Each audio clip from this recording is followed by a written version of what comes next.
నిన్నటిదాకా టీడీపీ వాళ్ళు అమరావతి మునగలేదు, అన్ని అబద్ధాలు చెప్తున్నారు, సాక్షి పేపర్‌లో చెత్తరాతలు రాస్తున్నారు, వైసీపీలు చెత్తగా మాట్లాడుతున్నారు. అంబటి రాంబాబు కావచ్చు, మిగతా నాయకులు ఎవరైతే ఉన్నారో వాళ్ళందరూ చాలా హ్మ్, చెడుగా చూపిస్తున్నారు. అంతేం జరిగిపోలేదు అక్కడ అమరావతిలో అని మాట్లాడుతుంటే, ఓకే.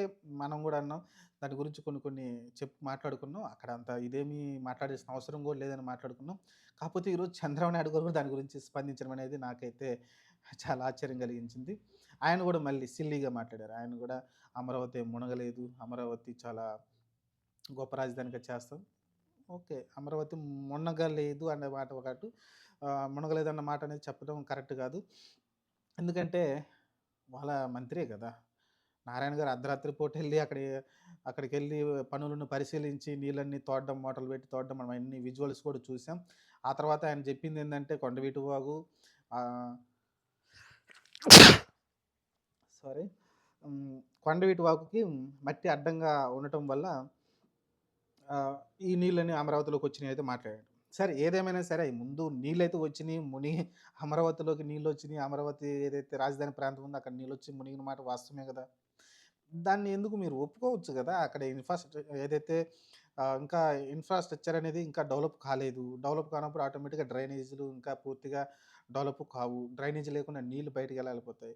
ఇది చెప్పుకోండిరా బాబా అంటుంటే, ఈరోజు చంద్రబాబు నాయుడు గారు సీఎంగా ఆయన అంత స్థాయిలో ఉండి, అంత మేధావితనంతో ఉండి, ఆయన గూడా అమరావతి మునగలేదు, చెత్తరాతలు రాస్తున్నారు. జగన్మోహన్ రెడ్డి ఆహ్, దీని గురించి ఏమి చేతగానోడు ఇలా మాట్లాడుతున్నాడు. ఇయన్నీ అసలకి ఎంత చండాలం అంటే, ఒక చిన్న గూటితో పోయింది గొడ్డలితో తెచ్చుకున్నారు అన్నట్టు అనిపిస్తుంది ఈరోజు అమరావతి ఇష్యూ. ఎందుకంటే ఆల్రెడీ క్లియర్‌గా అతనెవరో చెప్పారు గూడా వైసీపీకి సంబంధించిన వ్యక్తే చెప్పారు. అక్కడ డ్రైనేజ్ ఇంకా తయారు కాలేదు కాబట్టి మీరు ఇలా ఇలా పని చేసుకుంటే దాన్ని త్వరగా దాని పేరు కూడా నెదర్లాండ్‌కి సంబంధించిన డ్రైనేజీ సిస్టమ్ తీసుకొస్తారంట. ఓకే. అవి త్వరగా పనులు మొదలెడితే ఆటోమేటిక్‌గా నీళ్ళనేవి ఆగవు. అది చెప్పుకోకుండా అమరావతి మునగలేదు, అమరావతి మీద చెత్త వార్తలు రాస్తున్నారంటే ఏం చెత్త వార్తలు రాస్తున్నారో చెప్పండి? అర్ధరాత్రి పూటెళ్ళి మీ మంత్రే వెళ్లి అర్ధరాత్రి 1 గంటకెళ్ళి అక్కడ ఇన్స్‌పెక్షన్ జేసి, ఇక్కడ నీళ్ళెక్కువున్నాయి. కొండవీటి వాగు నీళ్ళిటొచ్చినియి, పొలాల్లో నుంచి ఇటొచ్చినియి అని మాట్లాడడం చూసాం. మరి నీళ్ళు ఎక్కడికి పోతాయి చెప్పండి? భూమి తాగినంత వరకు తాగిద్ది. తాగినప్పుడు ఏమవుద్ది? ఆటోమేటిక్‌గా నీళ్ళు నిల్వ ఉంటాయి. ఆ నిల్వ ఉన్న నీళ్ళు వారం ఉంటాయో, 10 రోజులుంటాయో. కాకపోతే మీరు మోటార్లు పెట్టి కృష్ణా నదిలోకి పంప్ చేస్తా ఉన్నారు. మరి అన్ని మోటార్లు ఎందుకు యూజ్ చేస్తున్నారు చెప్పండి? అలాంటియన్నీ వైరల్ అవుతూనే ఉన్నాయి వీడియోలు. కాబట్టి ఇప్పుడు ఉన్న సోషల్ మీడియా యుగంలో కప్పిపుచ్చితే అది దాగేది కాదు విషయం.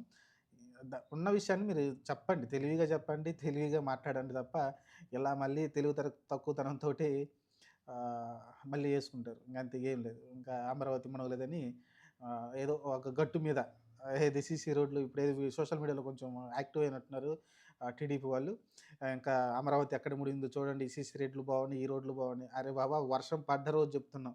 వర్షం పడ్డ 2, 3 రోజులు యాడికి పోయిర్రు మీరంతా మరి? వర్షం పడ్డ ఈరోజు నీళ్ళన్నీ తోడేసారు. నీళ్ళన్నీ అయిపోతాయి. ఇంకొక 2 గట్టిగా వర్షాలు పడాలని పడినాక చూద్దాం. అప్పుడు మళ్ళీ సేమ్ ఆ సీసీ రోడ్‌లన్నీ చూపించండి. కాబట్టి ఇలా రకరకాలుగా అయితే జరుగుతూ ఉంటుంది.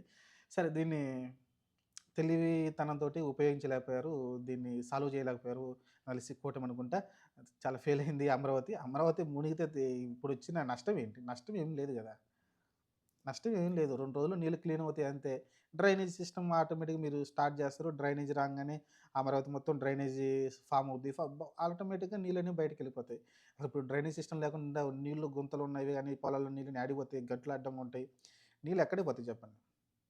అది చెప్పుకోవడం చేత కాట్లేదు ఈ కూటమికి. అందులో చంద్రబాబు నాయుడు గారు ఇన్వాల్వ్ అయ్యి మాట్లాడడం అనేది నాకైతే చాలా నవ్వొచ్చింది.